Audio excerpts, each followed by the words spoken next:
దేవుడు మనల్ని ఆశీర్వదించి, మనల్ని అన్ని విషయాల్లో ఆశీర్వదించి ఇతరులకు కూడా మనల్ని ఆశీర్వాద కారణంగా చేయాలనేది ఆయన ఆశ.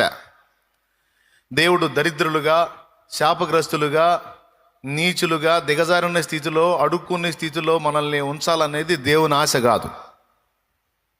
దేవుడు మనల్ని ఎంతో ప్రేమిస్తున్నాడు. దేవుడు మనల్ని ఆశీర్వదించబడిన వారుగా ఉండుటకు పిలిచాడు, కానీ శాపగ్రస్తులుగా ఉండటానికి పిలవలా.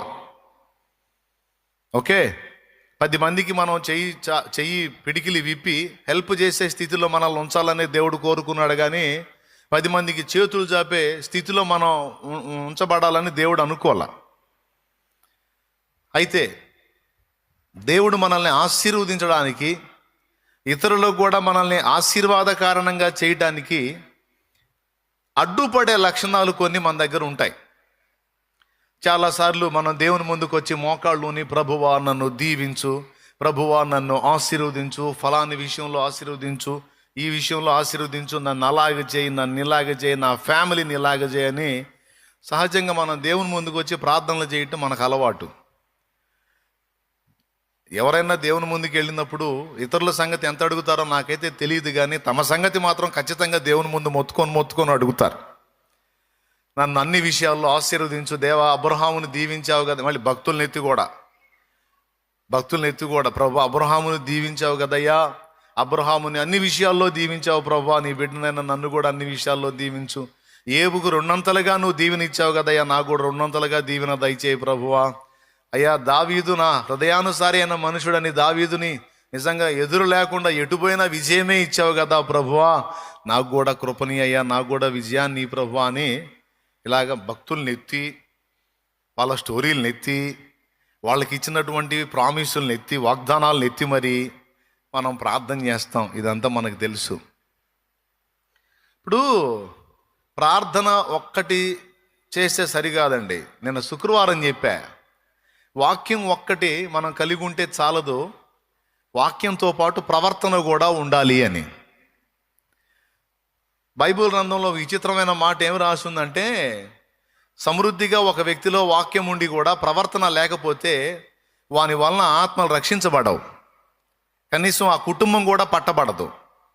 కానీ ఈ వ్యక్తిలో వాక్యం ఉంది, కానీ ప్రవర్తన లేదు. కానీ ఒకవేళ నీ దగ్గర వాక్యం లేకపోయినా, నీకు తెలిసినంత వరకు తెలిసిన దాన్ని బట్టి నీ ప్రవర్తన నువ్వు క్రమంగా కానీ ఉంచుకోగలిగితే, వాక్యం లేకపోయినా కూడా నీ వాళ్ళను నువ్వు క్రీస్తు కొరకు సంపాదించుకునే ఛాన్స్ ఉంది అని పేతురు రాసిన మొదటి పత్రిక 3వ అధ్యాయంలో స్త్రీల గురించి మాట్లాడేటువంటి వచనాల్లో ప్రస్తావించాడు. ఒకసారి మీరు చూడగలిగితే ఆ వచనం మీకు చాలా ఉపయోగకరంగా ఉంటుంది. వాక్యం లేకుండా ఆత్మలు రాబట్టబడవచ్చా? వాక్యం లేకుండా ఆత్మలు పట్టబడవచ్చా? అట్లా సాధ్యమైద్దా అంటే సాధ్యమైద్ది. చూడండి, అటువలే స్త్రీలారా, మీరు మీ స్వపురుషులకు లోబడి ఉండుడి. అందువలన వారిలో ఎవరైనను వాక్యమునకు అవిధేయులైతే వారు భయముతో కూడిన మీ పవిత్ర ప్రవర్తన చూచి వాక్యము లేకుండానే తమ భార్యల నడవడి వలన రాబట్టబడవచ్చును. వాక్యము లేకుండానే, ఆ మాటని రౌండ్ చేయండి. శుక్రవారం రోజు చెప్పాను ఆ మాటని. వాక్యం లేకుండా ఆత్మలు ఎలా వస్తాయి దేవుని చెంతకి అంటే, ఆల్రెడీ వాక్యం విన్నవాడు ప్రవర్తనని కనపరిస్తే ఆ ప్రవర్తన అనేకులను ఆకర్షించి ప్రభు దగ్గరికి తీసుకొస్తుంది. మదర్ తెరీసా అనే ఆమె ఎంతవరకు సువార్త చెప్పిందో నాకైతే తెలియదు, కానీ ఆమె ప్రవర్తన ప్రపంచంలో చాలామంది చేత అమ్మ అనిపించుకుంది. ఆమెను బట్టి చాలామంది యేసు ప్రభుని ఘనపరిచారు, ఎందుకంటే ఆమె చేసిన సేవ అలాంటిది. మదర్ తెరీసా గొప్ప ప్రసంగికురాలని ఎక్కడా ప్రస్తావించబడలేదు, కానీ గొప్ప సేవకురాలని అయితే ప్రస్తావించబడింది. అంటే ఆమె ఏం చేసిందో తెలుసా? యేసుక్రీస్తుని గురించిన మాటలు మాత్రం చెప్పి ప్రవర్తన లేకుండా లేదు, కానీ మాటలు పక్కన పెట్టి ముందు ప్రవర్తనను చూపించింది. ఫలితంగా చాలామంది క్రీస్తునందు గౌరవాన్ని, విశ్వాసాన్ని కలిగి ఉండున్నట్లుగా ఆమె తోడ్పడింది. ఇక్కడ పాయింట్ ఏంటంటే, కొంతమందికి చాలా వాక్యం తెలుసు, ప్రార్థన చేసేటప్పుడు కూడా వాక్యాలు ఎత్తి మరీ ప్రార్థనలు చేస్తారు, కానీ ఏం చేద్దాం, బతుకుండదు అట్లాగా. అలాంటి ప్రవర్తన వాళ్ళ దగ్గర ఉండదు. ఆ ప్రవర్తన లేనప్పుడు నీకు ఎంత వాక్యం ఉన్నా నీ దగ్గర ఎవడు మారుతాడు? మాటలేమో దేవుని మాటలే చెబుతుంటివి, కానీ ప్రవర్తన ఏమో నీ దగ్గర అది లేనప్పుడు ఎవడు మారడు. కానీ ఒకవేళ నువ్వు వాక్యాలు మాటలు చెప్పకపోయినా, ఒకవేళ దేవుని వాక్యాన్ని అనుసరించిన ప్రవర్తన నువ్వు చూపగలిగితే తప్పకుండా ఆత్మల ఆలోచనలో పడతారు, నిన్ను బట్టి దేవుని పాదాల దగ్గరికి వస్తారు. ఇప్పుడు చెప్పండి, వాక్యం ముఖ్యమా, ప్రవర్తన ముఖ్యమా? రెండూ ముఖ్యమే. కానీ ముందేది? నువ్వు చర్చికి వెళ్ళి ఏ వాక్యం వింటున్నావో ఆ వాక్యాన్ని అనుసరించిన బ్రతుకు నువ్వు బ్రతికితే, ఆ బ్రతుకును బట్టి అనేక మంది తర్వాత నువ్వు చెప్పే మాట విని ప్రభు దగ్గరికి వస్తారు. సో నంబర్ 1 ప్రవర్తన, నంబర్ 2 వాక్యం. అర్థమైందా? అలాగే దేవా నన్ను ఇలా ఆశీర్వదించు, నన్ను అలా ఆశీర్వదించు, నాకు ఇలా సహాయం చేయి, నాకు అలా సహాయం చేయి అని దేవుని ముందు మోకాళ్ళు ఉన్ని రకరకాల సంగతులను గురించి ప్రార్థించే ఓ మనిషి, నువ్వు అడిగినటువంటి ప్రార్థన విజ్ఞాపనలకు జవాబు ఇవ్వడానికి దేవుడు సిద్ధమే. అయితే దేవుని దగ్గర నుండి ఆ విధమైన జవాబులు రాకుండా అడ్డగించేవి నీలోనే ఉన్నాయని నీకు తెలుసా? నువ్వు ముందు వాటిని సరిదిద్దుకోవాల్సి ఉంది. వాటిని సరిదిద్దుకోవాలంటే ముందు అసలు ఏమై ఉన్నాయో నీ దగ్గర నీకు తెలియాలంటే ఏం చేయాలి? నిన్ను నువ్వే శోధించి చూసుకోవాలి అనే పాఠాన్ని నేర్పుతున్నాడు ఇక్కడ. సహజంగా మనకున్నటువంటి దరిద్రగొట్టు లక్షణం చెప్పనా? మన దగ్గర ఉన్న దరిద్రగొట్టు లక్షణం, మనల్ని మనం శోధించి చూసుకోగానే లోకుల్ని మాత్రం తెగ శోధిస్తాం. వాళ్ళ దగ్గర ఏదన్నా దొరికిద్దేమో అని అనుక్షణం కనిపెట్టి వెతికి మరి పట్టుకోవటానికి ప్రయత్నం చేస్తాం. దేవుడు ఏమన్నాడంటే పక్కోడిని లేదా పక్కావిని శోధించమని చెప్పలా నీకు. నిన్ను నీవే శోధించుకొని చూసుకో, నిన్ను నువ్వే వెతుక్కో అని మాట్లాడాడు. ఇది పాయింట్. ఏం శోధించుకోవాలి, ఏం పరీక్షించి చూసుకోవాలంటే నంబర్ 1 ఆయన చెప్పాడు, మీలో మీరు విశ్వాసము గలవారై ఉన్నారో లేదో పరీక్షించి చూసుకోండి, శోధించి చూసుకోండి. కొంతమంది నేతి బీరకాయలో నెయ్యి ఉండనట్టు పేరుకి విశ్వాసులు, కానీ వాళ్ళలో దేవుని కార్యాలు పొందినటువంటి విశ్వాసం అయితే ఉండదు. మళ్ళీ దేవుని ముందుకెళ్ళి దేవునికి ప్రార్థన అయితే చేస్తారు, కానీ చేసిన ప్రార్థన నెరవేరుతుందన్నటువంటి విశ్వాసం వారికి ఉండదు. చాలా విషయాలు దేవుని యొద్ద నుండి మనం పొందకపోవడానికి కారణం ఏంటంటే దేవుని శక్తిని శంకించటం, దేవుని యందలి ఉంచవలసిన విశ్వాసాన్ని తగుమోయనంగా ఉంచకుండా పేరుకి విశ్వాసులమే కానీ విశ్వాసపు పర్సెంటేజ్ పూర్తిగా అట్టడుగు స్థాయిలో ఉండటం వలన. ఏమైనా అర్థమైందని నేను చెప్పింది? ఎంతమందికి అర్థమైంది? అర్థమైతే చేయెత్తండి, అర్థం కాకపోతే చేయెత్తకండి, మళ్ళీ చెబుతా, ఏం ప్రాబ్లం లేదు. ఒక పూట అన్నం లేట్ అయితే ఇబ్బంది ఏం లేదు. దేవునికి స్తోత్రం. దేవుని దగ్గరకు వచ్చి నన్ను అన్ని విధముల అబ్రహామును ఆశీర్వదించినట్టు ఆశీర్వదించు తండ్రి అని అడిగే నీవు అబ్రహాముకు కలిగి ఉన్నంత విశ్వాసాన్ని కలిగి ఉన్నావో లేదో పరీక్షించి చూసుకోవాలి. అబ్రహాము దేవుని విషయంలో కలిగి ఉన్నటువంటి ఆ తత్వం మరి అబ్రహామును దీవించినట్టు దీవించమంటున్నావుగా. కదిలితే చాలు ఇదే మాట, ప్రభు అబ్రహామును అన్ని విషయాలు నన్ను కూడా అన్ని విషయాల్లో దీవించి. దేవుడు అంటాడు, ఓకే తప్పకుండా అబ్రహాములాగా నిన్ను దీవిస్తాను, అబ్రహాములాగా ఉండు అంటాడు. నాకు తెలిసిన ఒక సోదరి ఎన్ని సంబంధాలు చూసినా పెళ్లి చేసుకోవట్లేదంట. మా అన్నయ్య చెప్పాడు, ఎన్ని సంబంధాలు చూసినా పెళ్లి చేసుకోవట్లేదంట. ఓ రోజు పాపం వాళ్ళ అమ్మ నాన్న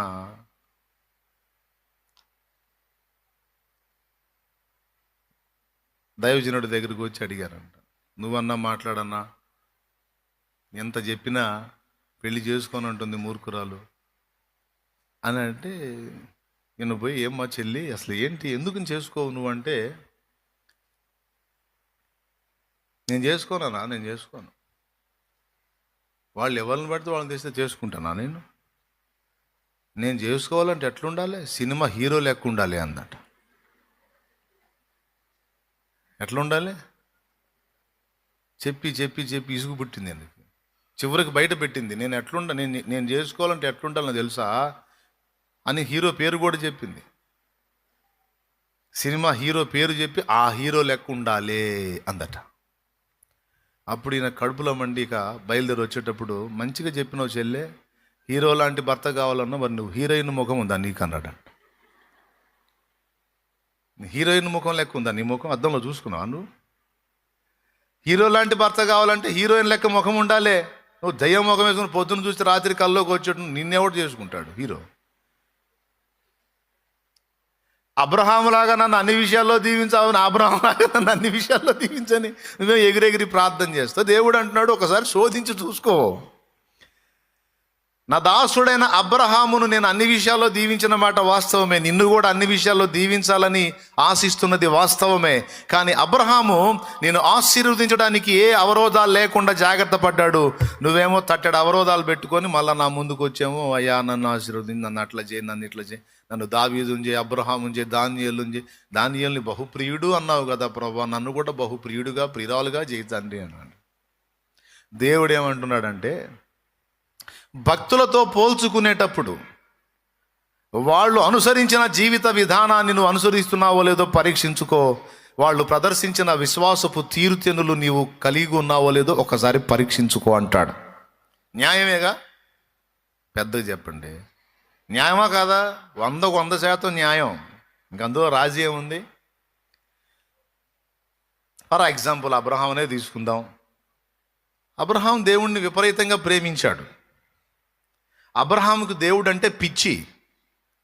ఒక రకంగా చెప్పాలంటే దేవుడి తర్వాతనే నా జీవితంలో నేనైనా, నా వారైన, ఆఖరికి నా ప్రాణమైనా సరే దేవుడి తర్వాతనే అన్నంత తీర్మానం కలిగినాడు అబ్రహాం. సొదొమ గొమొర్రాల సొమ్ము దగ్గర రాజీ పడని నైజం కలిగి ఉన్నవాడు అబ్రహాము. అర్థమైందా? అలాగే స్త్రీల విషయంలో కక్కుర్తి పడకుండా నీతిని కాపాడుకున్నవాడు అబ్రహాము. అలాగే దేవుడు ఆయనను పరిశోధించినప్పుడు, దేవా నువ్వు తప్ప నాకేది ఎక్కువ లేదు, కొడుకు లేదు, కూతురు లేదు, ఏదైనా సరే సమస్తం నీ కోసం కోల్పోవడానికి ఇష్టపడతాను అని తన్ను తాను నిరూపించుకున్నవాడు అబ్రహాము. డబ్బు విషయంలో రాజీ పడలేదు, స్త్రీల విషయంలో రాజీ పడలేదు, దేవుణ్ణి ప్రేమించే విషయంలో రాజీ పడలేదు. Praise the Lord. ఇంకొక విచిత్రమైన విషయం చెప్పనా? దేవుడు అంత ఆశీర్వదించిన ఈ లోకములో స్థిరత్వాన్ని కూడా కోరుకోలేదు. ఒక మహారాజుకు తగినంత ఐశ్వర్యవంతుడై ఉండి కూడా కనానులో అబ్రహాం ఉన్నప్పుడు కనానీయులైనటువంటి హేతు కుమారులు అన్నారు అబ్రహాముని ఏమన్నా తెలుసా? తన భార్య అయిన శారా చనిపోయినప్పుడు ఆమెను పాతిపెట్టడానికి ఒక గుహను అడిగినప్పుడు వాళ్ళ దగ్గర ఒక భూమిని అడుగుతాడు ఆ హేతు కుమారులని. అప్పుడు వాళ్ళు అంటారు, మా మధ్య నీవు మహారాజువై ఉన్నావు అంటారు వాళ్ళు. అంటే ఒక మహారాజుకు తగినంత ఐశ్వర్యం కలిగి ఉండి కూడా సాధారణమైన జీవితం జీవించిన అబ్రహాము యొక్క నైజం ఎంతమంది కలిగి ఉన్నారు? మచ్చుతునగలాగా ఒక 4 సంగతులు. ఆయన డబ్బు విషయంలో ఎక్కడా మెత్తబడలా, డబ్బుకి బెండయ్యేవాడు కాదు, అలాగే శరీర ఇచ్ఛలకు బెండయ్యేవాడు కాదు, అలాగే దేవుణ్ణి తప్ప మరి దేనిని కూడా దేవుని కంటే ఎక్కువగా ప్రేమించినోడు కాదు. 4వది, దేవుడు ఆశీర్వదించి అష్టైశ్వర్యాలు ఇచ్చిన ఇవి స్థిరము కాదు, పునాదులు గల ఆ పట్టణం నాకు కావాలని గుడారములోనే తన జీవితాన్ని వెళ్ళబుచ్చిన వాడు అబ్రహాము. ఆ కొలతలు మరి నన్ను అబ్రహాము వలె దీవించు, అబ్రహామును అన్ని విషయాల్లో దీవించినట్టు నన్ను కూడా దీవించని అడిగే నువ్వు అబ్రహాము యొక్క ప్రతిష్ట, అబ్రహాము యొక్క సమర్పణ కలిగి ఉన్నావా? ఎప్పుడన్నా నువ్వు ఇందాక అన్నట్టు అమ్మ అద్దంలో ముఖం చూసుకున్నావా అన్నట్టు మరి నిన్ను నువ్వు శోధించుకొని చూసుకున్నావా అని అడుగుతాడు. హీరో కావాలంటే హీరోయిన్ లెక్క ఉండాలి, హీరోయిన్ లాంటి భార్య కావాలంటే హీరో లెక్క ఉండాలి. నువ్వేం పొద్దున్న చూస్తే రాత్రి కల్లోకి వచ్చే ముఖం వేసుకొని అట్లాంటి ఆశ కరెక్ట్ కాదు. సహజంగా మనుషులు అనేది అది. అట్లాగున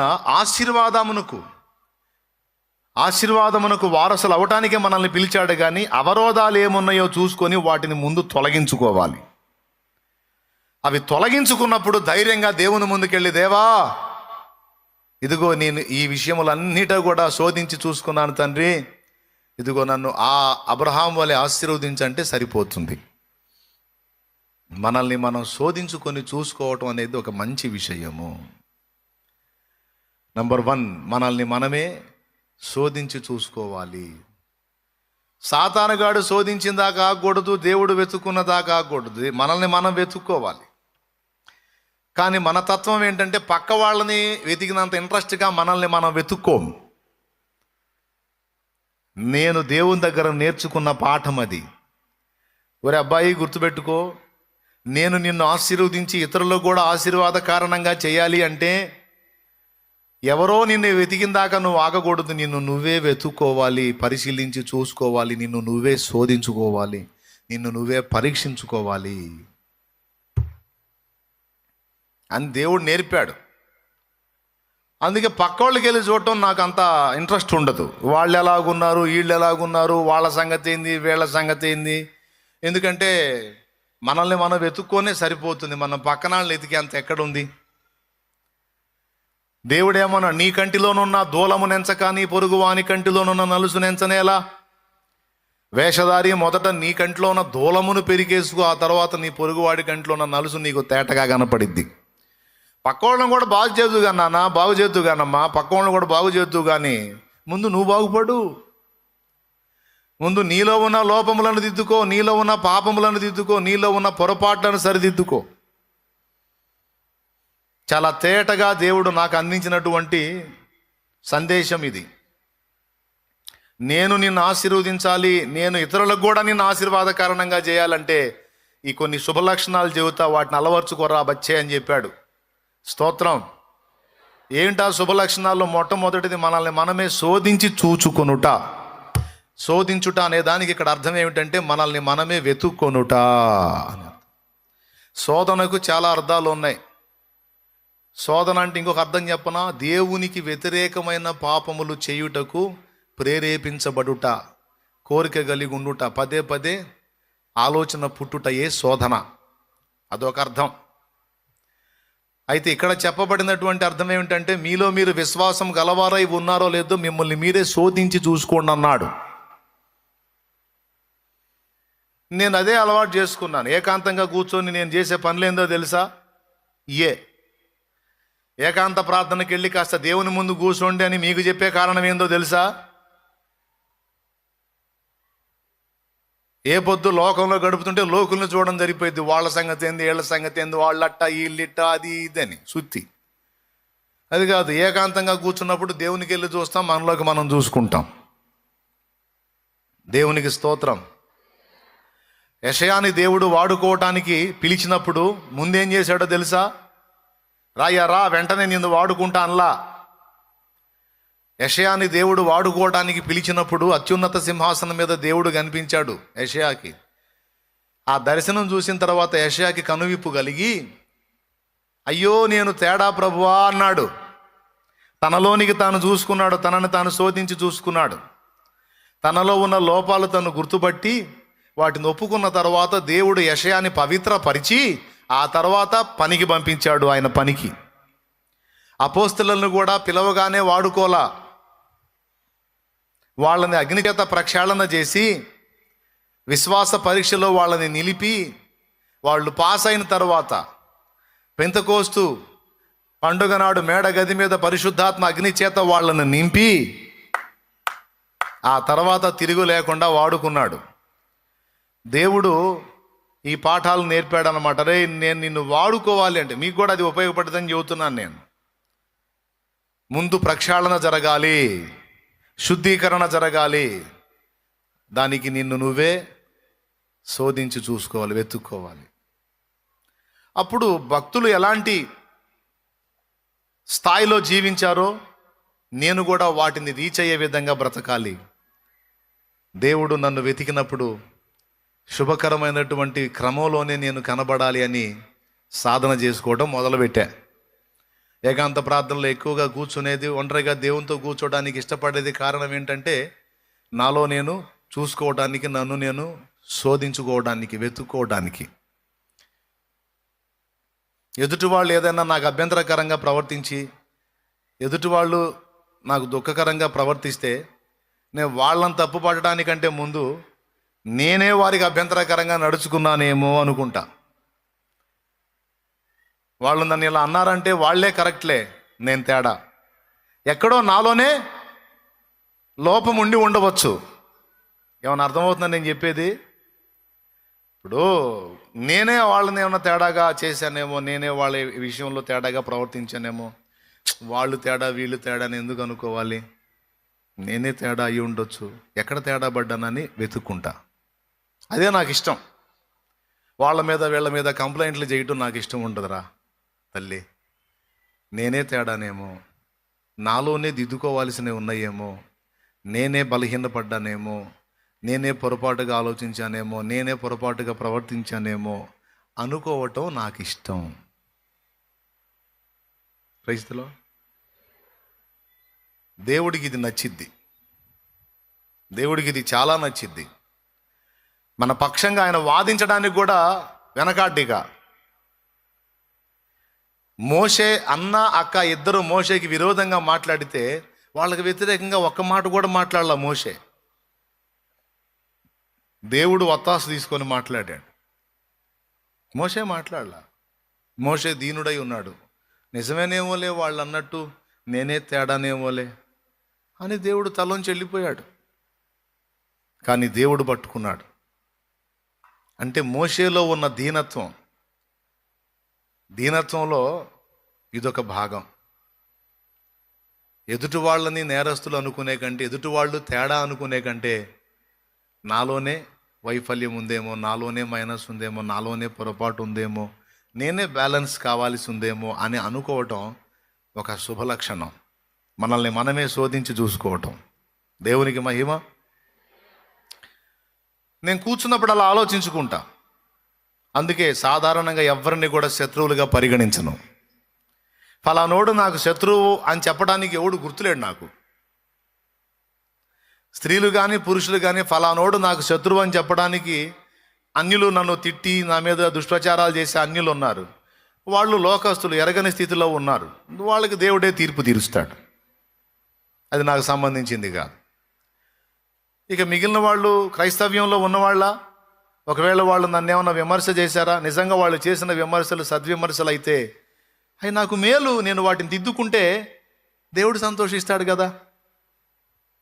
ఒకవేళ నేను క్రమంగానే ఉన్న అన్యాయంగా నన్నంటే అది కూడా నాకు దీవెనే.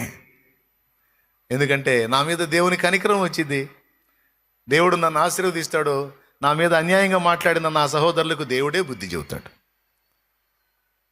కాబట్టి నేనెందుకు వాళ్ళని తేడా అనుకోవాలి, నేనెందుకు వాళ్ళని శత్రువులుగా భావించాలి, నేనెందుకు వాళ్ళకి వ్యతిరేకంగా ఆలోచన చేయాలి అనే ఆలోచనతో సాధ్యమైనంత విరమించుకుంటా.